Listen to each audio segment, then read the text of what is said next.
എല്ലാവർക്കും നമസ്കാരം. നമ്മൾ ഈ ക്ലാസ്സിൽ റിസർച്ച് ഡിസൈൻ എന്ന ടോപ്പിക്കാണ് ഡിസ്കസ് ചെയ്യാൻ പോകുന്നത്. അപ്പോൾ നമ്മുടെ ജീവിതത്തിലെ ഓരോ കാര്യങ്ങളിലും നമ്മൾ എത്രമാത്രം പ്ലാൻ ചെയ്യാറുണ്ട്, ആ കാര്യം വളരെ ഭംഗിയായി നിർവഹിക്കുന്നതിന് വേണ്ടി നമ്മൾ എത്രമാത്രം പ്ലാൻ ചെയ്യാറുണ്ട് എന്നത് നമുക്കൊക്കെ അറിയാവുന്നതാണ്. ഒരു ഉദാഹരണം പറഞ്ഞാൽ, നമ്മളൊരു യാത്ര പോവുകയാണെന്ന് വിചാരിക്കുക.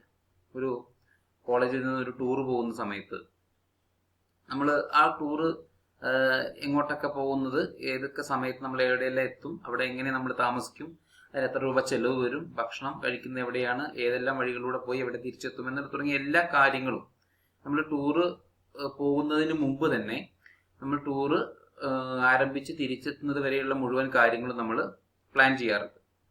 നമ്മൾ മുൻകൂട്ടി കാണും, നമ്മൾ ഓരോ സ്ഥലത്തും നമ്മൾ എത്തുമ്പോൾ അവിടെ ഉണ്ടാകാൻ സാധ്യതയുള്ള പ്രശ്നങ്ങൾ എന്തൊക്കെയാണ്, അത് നമുക്ക് പ്രയാസങ്ങൾ എന്തൊക്കെയാണ്, അത് മറികടക്കാൻ നമുക്ക് എന്തൊക്കെ കാര്യങ്ങൾ ചെയ്യേണ്ടതുണ്ട്, നമ്മുടെ ഭക്ഷണം എങ്ങനെ കൃത്യമായി അറേഞ്ച് ചെയ്യാൻ പറ്റും തുടങ്ങിയ മുഴുവൻ കാര്യങ്ങൾ നമ്മൾ മുൻകൂട്ടി കാണാറുണ്ട്. മുൻകൂട്ടി കണ്ടുകൊണ്ട് നമ്മൾ അതിനുള്ള പ്രതിവിധികൾ നമ്മൾ ചെയ്യാറുണ്ട്. ഇങ്ങനെ ഓരോ കാര്യങ്ങൾക്കും ഇങ്ങനെ ചെയ്തു കഴിഞ്ഞാൽ എന്താണ് ഗുണം?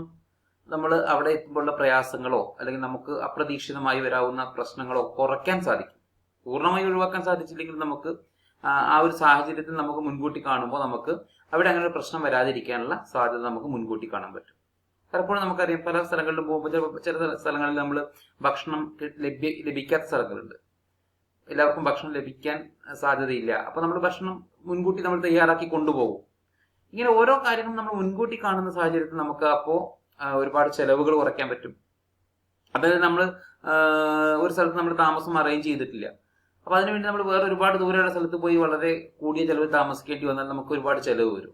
നമ്മൾ മുൻകൂട്ടി പ്ലാൻ ചെയ്യുകയാണെങ്കിൽ നമുക്ക് കുറഞ്ഞ ചെലവിലുള്ള താമസം നമുക്ക് മുന്നേ നമുക്ക് അറേഞ്ച് ചെയ്യാൻ കഴിയും. അപ്പൊ നമുക്ക് ചെലവ് കുറയ്ക്കാനും അല്ലെങ്കിൽ നമ്മുടെ പ്രയാസങ്ങൾ കുറയ്ക്കാനും നമ്മൾ കൃത്യമായ സമയത്ത്, അല്ലെ, നമുക്ക് ഒരുപക്ഷെ നമ്മളിത് കൃത്യമായി പ്ലാൻ ചെയ്തിട്ടില്ലെങ്കിൽ, നമ്മളൊരു 3 ദിവസത്തെ യാത്രയാണ് ആഗ്രഹിച്ചിരുന്നത്, പക്ഷെ 3 ദിവസം കൊണ്ട് നമുക്ക് കൃത്യമായി പ്ലാൻ ചെയ്തില്ലെങ്കിൽ ഒരുപക്ഷെ നമ്മൾ ഉദ്ദേശിച്ച സ്ഥലങ്ങൾ മുഴുവൻ കാണാൻ സാധിക്കാതെ വരും. അപ്പൊ നമ്മൾ 3 ദിവസം കൊണ്ട് ചിലപ്പോൾ 4 ദിവസമായി പോകും, അല്ലെങ്കിൽ നമ്മൾ ഉദ്ദേശിച്ച സ്ഥലങ്ങൾ കാണാതെ തിരിച്ചു പോരേണ്ടി വരും. അപ്പൊ ഇത്തരത്തില് എല്ലാ പ്രശ്നങ്ങളെയും മുൻകൂട്ടി കാണുന്നത്, എന്നിട്ട് ആസൂത്രണം ചെയ്യുന്നത് നമുക്ക് ഒരു പ്ലാനിങ് എന്നുള്ള നിലയിൽ നമ്മുടെ ആ ഒരു പ്രവർത്തനത്തെ വിജയിപ്പിക്കാൻ വല്ലാതെ സഹായിക്കും. അപ്പൊ ആ അർത്ഥത്തില് റിസർച്ച് എന്ന് പറയുന്ന വലിയൊരു പ്രോസസ്, ഒരു വളരെ ബൃഹത്തായ ഒരു പരിപാടി, വർഷങ്ങളോളം നീണ്ടു നിൽക്കുന്ന, അല്ലെങ്കിൽ ഒരുപാട് പണച്ചെലവുള്ള, ഒരുപാട് സമയമെടുക്കുന്ന, ഒരുപാട് അധ്വാനം ആവശ്യമുള്ള ഒരു വലിയ ഒരു പ്രോസസ്, റിസർച്ച്, ഗവേഷണം, കണ്ടെത്തൽ. അപ്പൊ അത്തരം ഒരു പ്രവർത്തനം നമ്മൾ ആസൂത്രണം ചെയ്യേണ്ടതുണ്ടോ? അല്ലെങ്കിൽ ആസൂത്രണം ചെയ്യാതെ പോയാൽ എന്താണ് സംഭവിക്കുക? ഈ പറഞ്ഞ പ്രതിസന്ധികൾ, ഇപ്പൊ ഒരു ടൂറിന്റെ കാര്യത്തിൽ ഈ പറഞ്ഞ പ്രതിസന്ധികളൊക്കെ തന്നെ, അല്ലെങ്കിൽ അതിനേക്കാൾ ഒട്ടനവധി പ്രതിസന്ധികൾ ഈ റിസർച്ചിന്റെ ഓരോ ഘട്ടത്തിലും ചിലപ്പോൾ നമ്മളെ കാത്തിരിക്കുന്നുണ്ടാവും. ഇപ്പൊ നമ്മൾ സാമ്പിള് എടുക്കുന്ന ഘട്ടത്തിൽ ആ സാമ്പിൾ എവിടെ നിന്നൊക്കെ എടുക്കണം, ഏതൊക്കെ തരം സാമ്പിൾ ആയിരിക്കണം, എങ്ങനെ മെത്തേഡ് ഉപയോഗിക്കണം, റിസർച്ചിന്റെ മെത്തേഡ് എന്തായിരിക്കണം, എത്ര സമയം കൊണ്ട് തീർക്കണം, ഏതെല്ലാം മേഖല കവർ ചെയ്യണം, ഇങ്ങനെയുള്ള ഒരുപാട് ചോദ്യങ്ങളുണ്ട്. ഇതൊക്കെ നമ്മൾ ഓരോ റിസർച്ചിന്റെ ഓരോ ഘട്ടത്തിൽ എത്തുമ്പോൾ നമ്മളെ കുഴപ്പിക്കാതിരിക്കാൻ, നമ്മളെ പ്രശ്നത്തിലാക്കാതിരിക്കാൻ, അല്ലെങ്കിൽ നമ്മുടെ സമയം വൈകിപ്പിക്കാതിരിക്കാൻ. അപ്പോൾ ഇത്തരം പ്രശ്നങ്ങളൊക്കെ അപ്രതീക്ഷിതമായി വരുമ്പോൾ എന്ത് സംഭവിക്കും? നമ്മൾ റിസർച്ച് നീണ്ടുപോകും, ഒരുപാട് കാലം നീണ്ടുപോകും. നമ്മുടെ സമയത്തിനുള്ളിൽ, പ്രതീക്ഷിച്ച സമയത്തിനുള്ളിലോ പ്രതീക്ഷിച്ച ചെലവിലോ നമുക്ക് തീർക്കാൻ സാധിക്കാതെ വരും. അതൊക്കെ ഒഴിവാക്കണമെങ്കിൽ നമുക്ക് എന്ത് ചെയ്യാൻ കഴിയും? ഈ റിസർച്ചിന്റെ എല്ലാ കാര്യങ്ങളും നമുക്ക് മുൻകൂട്ടി കാണാനും ആസൂത്രണം ചെയ്യാനും ഒരു ഡിസൈൻ തയ്യാറാക്കാനും പറ്റണം. അതിനാണ് നമ്മൾ റിസർച്ച് ഡിസൈൻ എന്ന് പറയുന്നത്. റിസർച്ച് നമ്മൾ മുൻകൂട്ടി നമ്മൾ ഡിസൈൻ ചെയ്യാം. നമ്മൾ ഡിസൈൻ ചെയ്യുക എന്നുള്ള വാക്ക് നമ്മൾ കേട്ടിട്ടുണ്ടാവും, അല്ലെ? നമ്മൾ ഓരോന്ന് ഡ്രസ്സ് ഡിസൈൻ ചെയ്യാറുണ്ട്, ഒരു വീട് നമ്മൾ നിർമ്മിക്കുന്നതിന് മുമ്പ് അത് ഡിസൈൻ ചെയ്യാറുണ്ട്, അല്ലെ? എഞ്ചിനീയറെ കൊണ്ട് നമ്മൾ പ്ലാനൊക്കെ വരപ്പിച്ച് നമ്മൾ ഓരോ ഘട്ടത്തിലും എങ്ങനെയായിരിക്കണം, ഓരോ സ്റ്റേജിലും അത് എന്റെ പ്രവർത്തനം, വീടിന്റെ നിർമ്മാണം എങ്ങനെയായിരിക്കണം എന്ന കാര്യങ്ങളൊക്കെ നമ്മൾ ഡിസൈൻ ചെയ്യാറുണ്ട്. അത്തരത്തിൽ നമ്മുടെ റിസർച്ചിനെ, നമ്മുടെ റിസർച്ച് പ്രവർത്തനങ്ങളെ മുൻകൂട്ടി ആസൂത്രണം ചെയ്ത് ഡിസൈൻ ചെയ്യുന്നതിനാണ് നമ്മൾ റിസർച്ച് ഡിസൈൻ എന്ന് പറയുന്നത്. അപ്പൊ ഈ റിസർച്ച് ഡിസൈൻ എന്ന് പറയുന്നത് വളരെ ഇമ്പോർട്ടന്റ് ആണ്. നമ്മുടെ റിസർച്ചിന്റെ വിജയം നമ്മൾ ഉദ്ദേശിച്ച സമയത്ത്, കൃത്യസമയത്ത് ആ തുകയ്ക്ക് അത് തീർക്കുന്നതിന്, ചെലവിൽ തീർക്കണമെങ്കിൽ നമുക്ക് എന്ത് ചെയ്യണം? നല്ല രീതിയിൽ ഡിസൈൻ ചെയ്യണം. Research design is a comprehensive plan എന്നാ പറയുന്നത്. സമഗ്രമായ ഒരു പ്ലാൻ ആണ് of the series of operations that a researcher intends to carry out to accomplish research objectives. നമ്മുടെ റിസർച്ചിന് ഒരു ഒബ്ജക്റ്റീവ് ഉണ്ട്, റിസർച്ചിന് ചില ലക്ഷ്യങ്ങളുണ്ട്. ആ ലക്ഷ്യങ്ങൾ നേടിയെടുക്കാൻ വേണ്ടി നമ്മൾ ചെയ്യാൻ ഉദ്ദേശിക്കുന്ന ഒരു കൂട്ടം പ്രവർത്തനങ്ങൾ, സീരീസ് ഓഫ് ഓപ്പറേഷൻസ്, നമ്മൾ ആ പ്രവർത്തനങ്ങളുടെ ഒരു കൂട്ടം പ്രവർത്തനങ്ങൾ ക്രമത്തിൽ അത് ചെയ്യുന്നതിന് വേണ്ടിയുള്ള ഒരു കംപ്ലീറ്റ് പ്ലാൻ, കോംപ്രഹെൻസീവ് പ്ലാൻ ആണ് റിസർച്ച് ഡിസൈൻ എന്നതുകൊണ്ട് നമ്മൾ ഉദ്ദേശിക്കുന്നത്. It's A plan of action or blue print. നമുക്കറിയാം ബ്ലൂ പ്രിന്റ് എന്ന് പറഞ്ഞാൽ ഒരു കാര്യത്തെക്കുറിച്ചുള്ള സമഗ്രമായ ഒരു പ്ലാൻ നമ്മൾ ബ്ലൂ പ്രിന്റ് എന്ന് പറയുന്നത്, പദ്ധതി. അതിന് നമുക്കൊരു പ്ലാൻ എന്നോ അല്ലെങ്കിൽ ഒരു ബ്ലൂ പ്രിന്റ് എന്നോ ഒക്കെ വിളിക്കാം.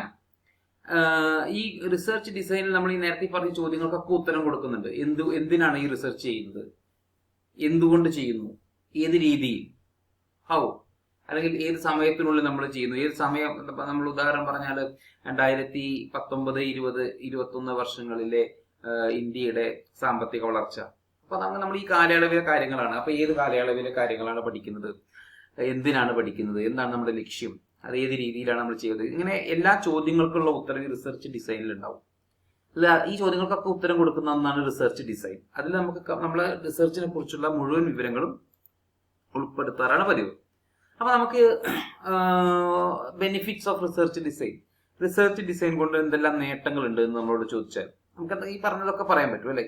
കൃത്യസമയത്ത് അത് തീർക്കാൻ കഴിയുന്നു, ചെലവ് കുറയ്ക്കാൻ സാധിക്കുന്നു, അല്ലെങ്കിൽ നമ്മുടെ റിസർച്ചിന്റെ ലക്ഷ്യങ്ങൾ നേടിയെടുക്കാൻ സഹായിക്കുന്നു. അതും അല്ലെങ്കിൽ നമുക്ക് എന്ത് പറയാൻ പറ്റും, നമ്മുടെ ഭാവിയിലെ റിസർച്ച് സംഭവിക്കാവുന്ന പ്രശ്നങ്ങളെ മുൻകൂട്ടി കാണാൻ കഴിയുന്നു, അതിനുള്ള പ്രതിവിധികൾ നമുക്ക് മുൻകൂട്ടി സ്വീകരിക്കാൻ കഴിയുന്നു. റിസർച്ച് കുറ്റമറ്റതാക്കുന്നു, വളരെ കൃത്യമായ ഉത്തരം റിസർച്ചിലൂടെ നമുക്ക് ലഭിക്കാൻ സാധ്യതയുണ്ട്, അതിലെ തെറ്റുകൾ കുറയ്ക്കാൻ സാധിക്കുന്നു. ഇങ്ങനെ നമുക്ക് ഒരുപാട് ഗുണങ്ങൾ പറയാൻ പറ്റും. റിസർച്ച് നന്നായി ഡിസൈൻ ചെയ്താൽ നമുക്കിതൊക്കെ നല്ല രീതിയിൽ നടത്താൻ സാധിക്കും. അതല്ലെങ്കിൽ നമുക്ക് ഈ പറഞ്ഞ പ്രശ്നങ്ങളൊക്കെ ഉണ്ടാവും, ചെലവ് കൂടാൻ സാധ്യതയുണ്ട്, സമയത്തിന് തീരാതിരിക്കും, അങ്ങനത്തെ പ്രശ്നങ്ങളൊക്കെ ഉണ്ട്. ഇനി നമുക്ക് ചില നമ്മള് എന്താ പറയാ റിസർച്ച് ഡിസൈനിനെ കുറിച്ച് സംസാരിക്കുന്ന സമയത്ത് നമ്മുടെ ചില ആശയങ്ങൾ, അതുമായി ബന്ധപ്പെട്ട ചില പദങ്ങൾ, അതുമായി ബന്ധപ്പെട്ട ചില പ്രത്യേക പദങ്ങൾ നമ്മൾ ചർച്ച ചെയ്യേണ്ടതുണ്ട്, വിശദീകരിക്കേണ്ടതുണ്ട്. ചില വേരിയബിൾസ്, അതുകൊണ്ടാണ് നമ്മൾ ഇത് മുൻപ് നമ്മൾ ഡിസ്കസ് ചെയ്ത പല സാധനങ്ങൾ തന്നെയാണ്. ഇപ്പൊ variable, dependent and independent variable. Dependent വേരിയബിളും ഇൻഡിപെൻഡന്റ് വേരിയബിളും എന്താണെന്നുള്ളത് നമ്മൾ മുൻപ് നമ്മുടെ ക്ലാസ്സുകളിൽ ചർച്ച ചെയ്തിട്ടുണ്ട്. ഒരു വേരിയബിൾ മറ്റൊരു വേരിയബിളിനെ സ്വാധീനിക്കുന്നുണ്ടെങ്കിൽ ആ സ്വാധീനിക്കുന്ന വേരിയബിളിനെ നമുക്ക് ഇൻഡിപെൻഡന്റ് വേരിയബിൾ എന്നും സ്വാധീനിക്കപ്പെടുന്ന വേരിയബിളിനെ നമ്മൾ ഡിപ്പെൻഡന്റ് വേരിയബിൾ എന്ന് പറയും. ഉദാഹരണം പറഞ്ഞാൽ ഒരു രാജ്യത്തെ കാർഷികോൽപാദനം അതിന്റെ GDP-യെ സ്വാധീനിക്കുന്നുണ്ട് എങ്കിൽ കാർഷികോൽപാദനത്തെ നമുക്ക് ഇൻഡിപെൻഡന്റ് വേരിയബിൾ എന്നും GDP-യെ നമുക്ക് ഡിപ്പെൻഡന്റ് വേരിയബിൾ എന്നും വിളിക്കാൻ പറ്റും. അപ്പോൾ ഏത് ആണോ അതിനെ സ്വാധീനിക്കുന്നതിനെ ഇൻഡിപെൻഡന്റ് എന്നും സ്വാധീനിക്കപ്പെടുന്നതിനെ ഡിപ്പെൻഡന്റ് എന്നും നമ്മൾ വിളിക്കാറുണ്ട്. അപ്പൊ നമുക്ക് ഒരു പഠനം എടുക്കുമ്പോൾ രണ്ട് കാര്യങ്ങൾ തമ്മിലുള്ള ബന്ധത്തെക്കുറിച്ച് വിശകലനം ചെയ്യുന്ന സമയത്ത്, പഠിക്കുന്ന സമയത്ത് ഈ രണ്ട് ആസ്പെക്ട്സും, ഈ രണ്ട് ഘടകങ്ങളും, ഈ രണ്ട് വേരിയബിളിനെയും നമുക്ക് മനസ്സിലാക്കേണ്ടതുണ്ട്. അതാണ് ഡിപ്പെൻഡന്റ് ആൻഡ് ഇൻഡിപെൻഡന്റ് വേരിയബിൾ എന്ന് നമ്മൾ ഉദ്ദേശിക്കുന്നത്. ഇനി ഇതുപോലെ മറ്റൊരു വേരിയബിൾ ഉണ്ട്, അതാണ് എക്സ്ട്രാനിയസ് വേരിയബിൾ എന്ന് പറയുന്നത്. എന്താ എക്സ്ട്രാനിയസ് വേരിയബിൾ? ഇതും ഒരു തരം ഇൻഡിപെൻഡന്റ് വേരിയബിൾസ് ആണ്.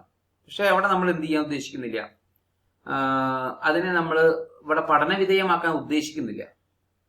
അപ്പൊ നമ്മൾ ആഗ്രഹിക്കാത്ത, നമ്മൾ പഠിക്കാൻ നമ്മൾ ചർച്ച ചെയ്യാൻ ഉദ്ദേശിക്കാത്ത ഒരു വേരിയബിളാണ് ഈ എക്സ്ട്രാനിയസ് വേരിയബിൾ.